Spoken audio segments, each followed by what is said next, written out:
Shemot chapter 7. But Yehovah said to Moshe, I have put you in the place of God to Pharaoh, and Aharon your brother will be your prophet. You are to say everything I order you, and Aharon your brother is to speak to Pharaoh and tell him to let the people of Israel leave his land. But I will make him hard-hearted, even though I will increase my signs and wonders in the land of Egypt. Pharaoh will not listen to you.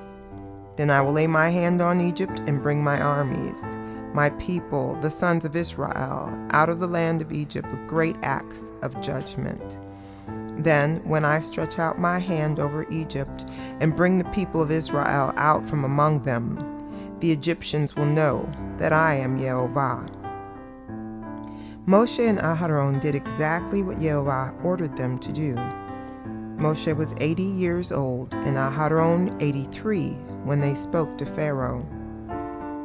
Yehovah said to Moshe and Aharon, when Pharaoh says to you, perform a miracle, tell Aharon to take his staff and throw it down in front of Pharaoh so that it can become a snake. Moshe and Aharon went into Pharaoh and did this as Yehovah had ordered. Aharon threw down his staff in front of Pharaoh and his servants, and it turned into a snake.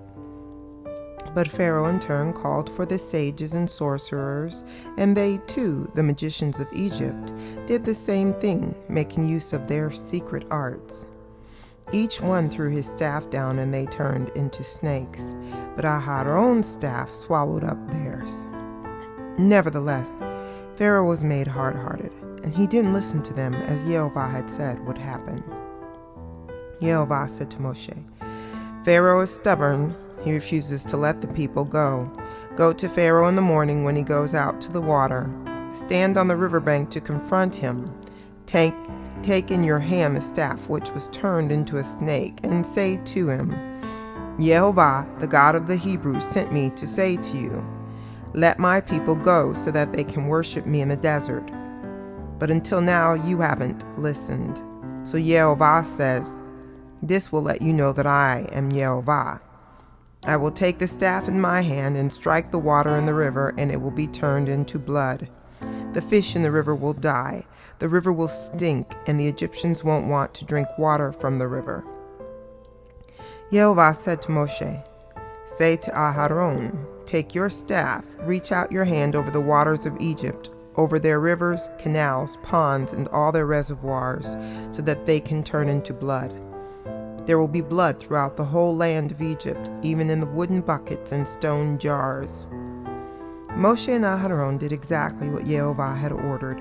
He raised the staff and in the sight of Pharaoh and his servants, struck the water in the river, and all the water in the river was turned into blood. The fish in the river died, and the river stank so badly that the Egyptians couldn't drink its water.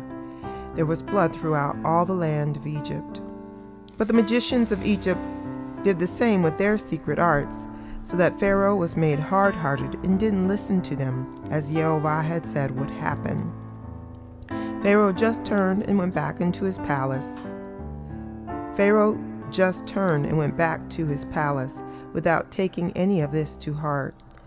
All the Egyptians dug around the river for water to drink, because they couldn't drink the river water. 7 days after Yehovah had struck the river, Yehovah said to Moshe, go into Pharaoh and say to him, here is what Yehovah says, let my people go so that they can worship me. If you refuse to let them go, I will strike all your territory with frogs. The river will swarm with frogs. They will go up into your palace and go into your bedroom, onto your bed.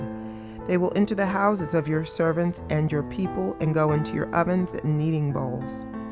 The frogs will climb all over you, your people, and your servants.